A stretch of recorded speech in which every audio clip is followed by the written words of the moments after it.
In a shocking turn of events, a young, struggling artist would rise to become one of history's most infamous leaders. Adolf Hitler, born in Braunau am Inn, Austria, in 1889, seemed destined for a life of obscurity. However, beneath the surface of his unassuming exterior lay a complex web of emotions and ambitions that would soon propel him to power. Growing up in a troubled home, Hitler's relationship with his father was strained, to say the least. Alois Hitler, a strict and often abusive man, struggled with his own demons, and his behavior would leave a lasting impact on his son. In contrast, Hitler's mother, Clara, was a kind and nurturing presence, providing a sense of stability and comfort in an otherwise chaotic household. Hitler's early life was marked by poverty and instability. The family moved frequently, and Adolf often found himself struggling to make ends meet. This sense of insecurity would later fuel his ambition as he became determined to rise above his circumstances and make a name for himself. As a young man, Hitler became increasingly fascinated with art and architecture. He spent hours sketching and painting, and his talent was evident even at a young age. However, his passion for the arts would eventually give way to a more sinister obsession: politics. Hitler's interest in politics was sparked by the rise of nationalism in Germany, particularly the ideas of Friedrich Nietzsche and the concept of the Übermensch, or Superman. These ideas resonated deeply with Hitler, who saw them as a way to transcend his own limitations and become something greater. He began to attend meetings and rallies, where he was drawn into the orbit of the German Workers' Party. At first he was just another face in the crowd, but it wasn't long before he began to make a name for himself as a powerful orator and charismatic figure. His natural talent for public speaking and his ability to connect with the German people would prove to be a potent combination. Hitler's early rise to power was marked by a series of strategic alliances and calculated risks. He formed close ties with the party's leaders, including Anton Drexler and Dietrich Eckart, who recognized his potential and helped him to gain a foothold within the party. As Hitler's influence grew, so did his ambition. He began to use propaganda and manipulation to gain followers and win support. He tapped into the deep-seated fears and insecurities of the German people, using rhetoric that was both inflammatory and seductive. His message of hope and renewal resonated deeply with a nation that had been battered by economic hardship and the aftermath of World War I. Hitler's charisma and ability to connect with the German people were undeniable. He had a way of tapping into their emotions and speaking directly to their hearts. He was a master of the art of persuasion, using his words to weave a spell of enchantment and deception that would hold the nation in thrall for years to come. But how did he manage to control the hearts and minds of an entire nation? The answer lies in his ability to tap into the darkest recesses of human psychology: the fear of the unknown, the need for security and belonging, and the desire for power and status. Hitler's rise to power was a masterclass in manipulation, as he skillfully exploited these deep-seated desires to build a cult of personality that would ultimately consume Germany. As we continue to explore the dark psychology behind Hitler's power, we begin to realize that his rise to power was not just a product of his own ambition, but also a reflection of the deeper flaws and weaknesses of the German people themselves. It is a cautionary tale of how easily the seeds of hatred and intolerance can take root, and how quickly they can spread to consume an entire nation. But what drove Hitler to pursue his twisted vision of a German utopia? What fueled his ambition and drove him to commit atrocities that would leave the world in shock? The answers lie in the complex web of emotions and experiences that shaped his early life, and the choices he made as he rose to power. Join us next as we delve deeper into the mind of the man who would become one of history's most infamous leaders. Note: this script content is approximately 750 words, and the next part of the script will continue to explore the rise of Hitler, his psychology, and the manipulation techniques he used to control the German people. He used words, images, and emotions to create a sense of urgency and purpose among the German people. Adolf Hitler's propaganda machine was a finely tuned instrument designed to whip the nation into a frenzy of patriotism and nationalism. With the help of skilled writers, artists, and filmmakers, he crafted a narrative that would capture the hearts and minds of his audience. From the early days of the Nazi Party, Hitler recognized the power of propaganda in shaping public opinion. He surrounded himself with brilliant minds, men like Joseph Goebbels, who would become his chief propagandist.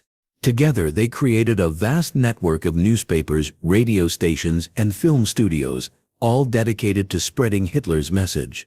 At first the propaganda was subtle, focusing on economic and social issues that resonated with the German people. Hitler's speeches, full of promises and platitudes, were carefully crafted to appeal to the masses. But as time went on, the tone became increasingly strident, with Hitler's message growing more and more radical. He used the power of images to convey his message, often employing bold, striking visuals that reinforced his ideas. Posters, films, and photographs all played a role in shaping the national psyche. And at the heart of it all was Hitler himself, a larger-than-life figure, radiating confidence and authority. But at what cost? The truth behind Hitler's propaganda campaign is more sinister than you think. As we delve deeper into the world of Nazi propaganda, we'll discover the dark side of this highly effective strategy.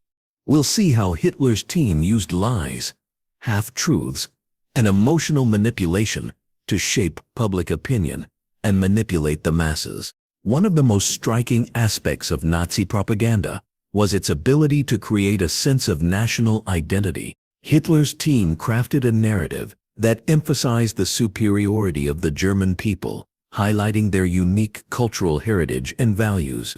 This narrative was reinforced by images of proud Germans, proud of their heritage and proud of their leader. But there was a darker side to this narrative. Hitler's team also used propaganda to demonize certain groups, labeling them as enemies of the state.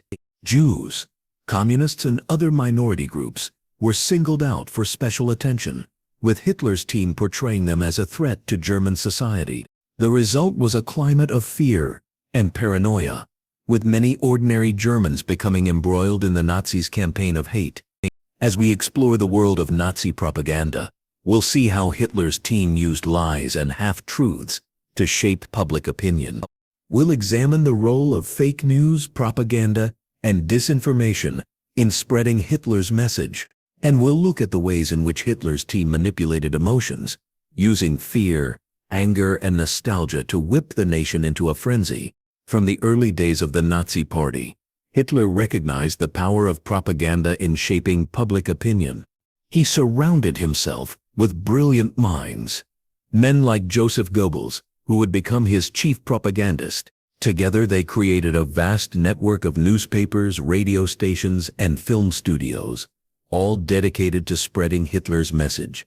One of the most effective tools in Hitler's propaganda arsenal was the use of rallies and mass events.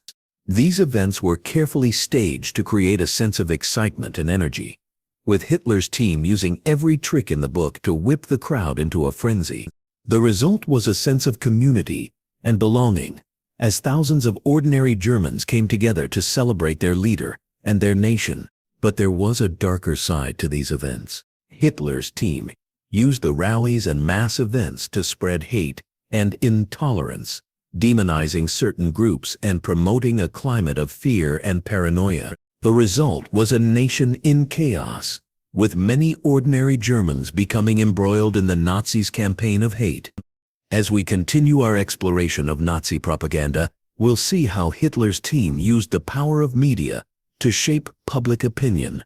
We'll examine the role of radio, film, and print media in spreading Hitler's message, and we'll look at the ways in which Hitler's team manipulated emotions, using fear, anger, and nostalgia to whip the nation into a frenzy. From the early days of the Nazi Party, Hitler recognized the power of propaganda in shaping public opinion. He surrounded himself with brilliant minds, men like Joseph Goebbels, who would become his chief propagandist. Together, they created a vast network of newspapers, radio stations, and film studios, all dedicated to spreading Hitler's message. But at what cost? The truth behind Hitler's propaganda campaign is more sinister than you think. As we delve deeper into the world of Nazi propaganda, we'll discover the dark side of this highly effective strategy. We'll see how Hitler's team used lies, half-truths, and emotional manipulation to shape public opinion and manipulate the masses. The impact of Nazi propaganda was far-reaching, shaping the course of history and leaving a lasting legacy. We'll explore the ways in which Hitler's team used propaganda to justify their policies, including the invasion of Poland and the persecution of minority groups.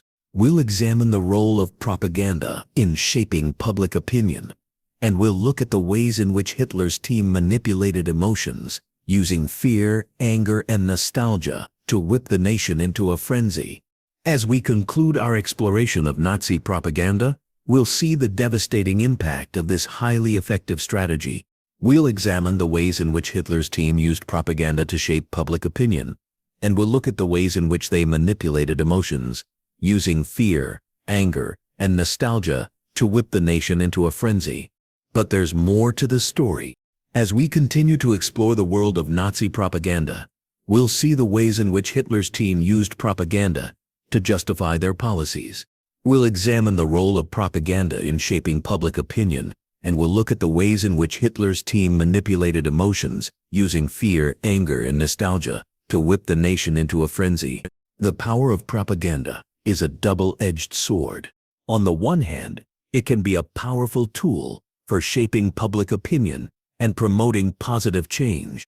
On the other hand, it can be used to manipulate and deceive, leaving a lasting legacy of hate and intolerance.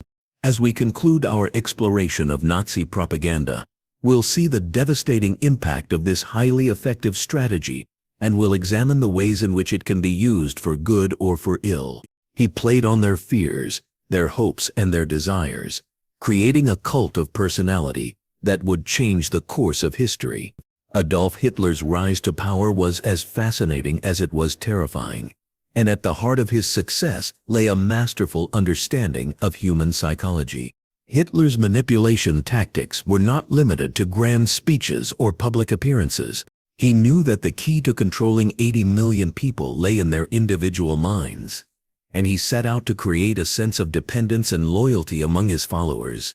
He did this by exploiting the deep-seated fears of the German people, particularly the fear of economic instability and the threat of communism. By creating a sense of urgency and purpose, Hitler was able to mobilize the German people behind his vision for a Third Reich. He promised to restore German greatness, to create jobs, and to provide a sense of security and stability that the Weimar Republic had failed to deliver. His message resonated deeply with the German people, who were desperate for a leader who could deliver on his promises. But Hitler's tactics went far beyond simply appealing to people's emotions. He also knew how to use the power of suggestion to shape their thoughts and behaviors. He would often use repetition, emphasizing key phrases or ideas until they became ingrained in the minds of his followers. He would also use visualization techniques, asking his followers to imagine a future where Germany was strong and prosperous again. One of the most effective tools in Hitler's arsenal was the creation of a sense of shared experience among his followers. He would often use public events such as rallies and parades to create a sense of community and belonging among his followers. These events were carefully choreographed to create a sense of excitement and anticipation, and they provided a sense of connection and shared purpose among the German people. But how far would he go to maintain his grip on power? As Hitler's control over Germany grew, so did his paranoia and megalomania. He began to see himself as a visionary, a hero who was destined to lead Germany to greatness. He became increasingly tyrannical, crushing any opposition and silencing anyone who dared to question his authority. Hitler's manipulation tactics also extended to the use of propaganda and censorship. He knew that the key to controlling the narrative was to control the information that people received. He would often use propaganda posters, films, and newspapers to shape public opinion and create a sense of fear and paranoia among his followers. He would also use censorship to silence any dissenting voices, crushing any opposition to his regime. The devastating consequences of Hitler's manipulation were far-reaching and devastating. He destroyed critical thinking and individuality, creating a culture of conformity and obedience. He also destroyed the very fabric of German society, creating a culture of fear and paranoia that would last for generations. As we look back on the history of the Third Reich, it's clear that Hitler's manipulation tactics were a key factor in his rise to power. He was a master of psychology, using his knowledge of human nature to create a cult of personality that would change the course of history. But his tactics also had a profound impact on the German people, creating a culture of fear and conformity that would have far-reaching consequences for generations to come. The question remains, how would we recognize the signs of manipulation if we were living in a similar situation? How would we protect ourselves from the tactics of a charismatic leader who seeks to control our minds and shape our actions? These are questions that we must consider as we reflect on the lessons of history and the dangers of manipulation. He understood the darkest corners of human psychology and used them to his advantage. Hitler's grasp of human nature was so profound that it allowed him to tap into the deepest fears, desires, and anxieties of the German people. Through a masterful application of psychological manipulation, he was able to control the thoughts, feelings, and actions of millions. One of the key tactics Hitler employed was the use of fear. By exploiting the collective anxieties of the German people, he created a sense of urgency that demanded action. He fueled this fear with inflammatory rhetoric, exaggerating the threats posed by the Nazi Party's enemies, Jews, communists, and other perceived adversaries.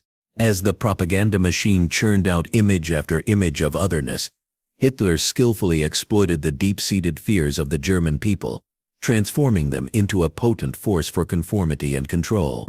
But Hitler didn't stop there. He also leveraged anger and hatred as tools of manipulation and control. By tapping into the deep-seated frustrations and resentments of the German people, he was able to create a sense of shared purpose that transcended individual interests.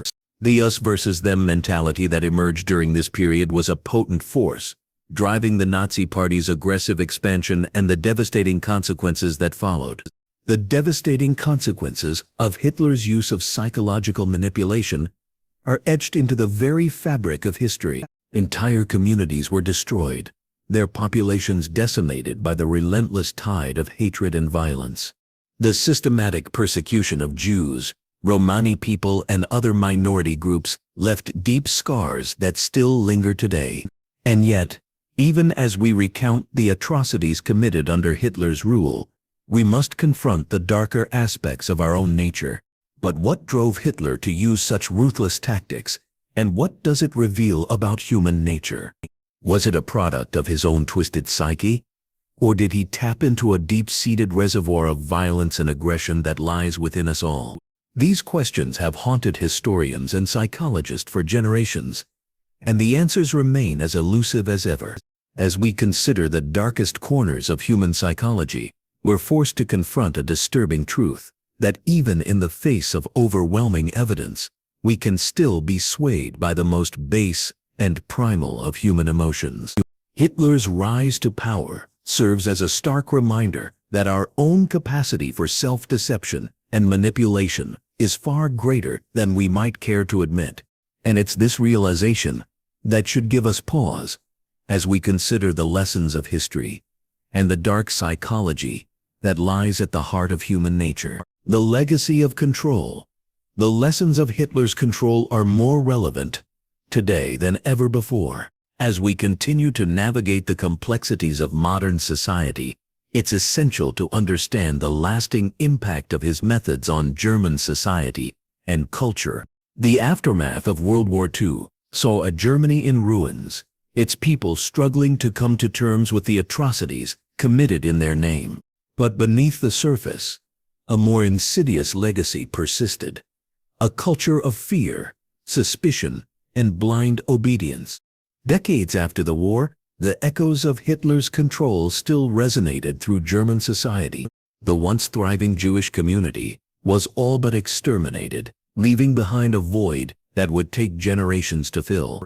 The survivors of the Holocaust were often shunned, their experiences dismissed as un-German or un-Aryan. The very notion of dissent was discouraged, as if any form of criticism threatened to undermine the fragile social order. As the years passed, a new Germany began to emerge, one that proudly reclaimed its place on the world stage. But the legacy of Hitler's control continued to shape the country's psyche. The rise of neo-Nazi groups, the proliferation of hate speech, and the increasing polarization of German politics all served as stark reminders of the dangers of unchecked power. So what can we learn from Hitler's rise to power? How can we prevent similar cases of manipulation and control? The answer lies in cultivating critical thinking, media literacy, and emotional intelligence. By recognizing the warning signs of propaganda, disinformation, and emotional manipulation, we can begin to build a more resilient society, one that resists the allure of authoritarianism and instead celebrates the values of diversity, inclusivity, and free expression. The importance of these lessons cannot be overstated. In today's world, where social media platforms amplify and distort information with alarming speed, the dangers of manipulation and control are more pressing than ever. As we navigate this treacherous landscape, it's essential to remember the lessons of Hitler's control, to recognize the power of language, the potency of propaganda, and the devastating consequences of unchecked ambition. What can we do to prevent similar cases of manipulation and control? Share your thoughts in the comments below. Consider the ways in which you can promote critical thinking, media literacy, and emotional intelligence in your own community. The future of our world depends on it. As Hitler's grip on Germany tightened, the once thriving nation became a shadow of its former self. The streets were filled with the sound of marching boots, the air thick with the stench of fear. People lived in constant dread of the Gestapo, their every move monitored, their every word scrutinized. The Nazi regime had created a culture of fear, one that would be nearly impossible to shake. One of the most effective tools in Hitler's arsenal was propaganda. He understood that the key to control lies not in brute force, but in shaping public opinion. Through a network of newspapers, radio stations, and film studios, Hitler was able to disseminate his message to the masses. He crafted a narrative of a Germany under siege, a people beset on all sides by enemies, and he made himself the hero, the savior, who would lead them to victory. The propaganda machine was a masterpiece of psychological manipulation. Hitler's speeches were designed to appeal to the deepest fears and desires of the German people. He spoke of a glorious past, of a nation that had been wronged and was now fighting back. He painted vivid pictures of enemies, of Jews, communists, and other perceived threats to German society. And he promised a better future, one in which Germany would be restored to its former glory. But behind the scenes, a different story was unfolding. Hitler's inner circle was a hotbed of intrigue and backstabbing. His closest advisors were often at odds with one another, each vying for power and influence. And Hitler himself was a master manipulator, using his charisma and intelligence to play one against the other. It was a game of cat and mouse, with the German people as the pawns. As the war raged on, the Nazi regime became increasingly paranoid. Suspicion and distrust spread throughout the party, with even the most loyal followers beginning to doubt one another. It was a house of cards, one that was on the verge of collapse. And yet Hitler remained in control, his grip on the nation tightening with each passing day. But for how much longer?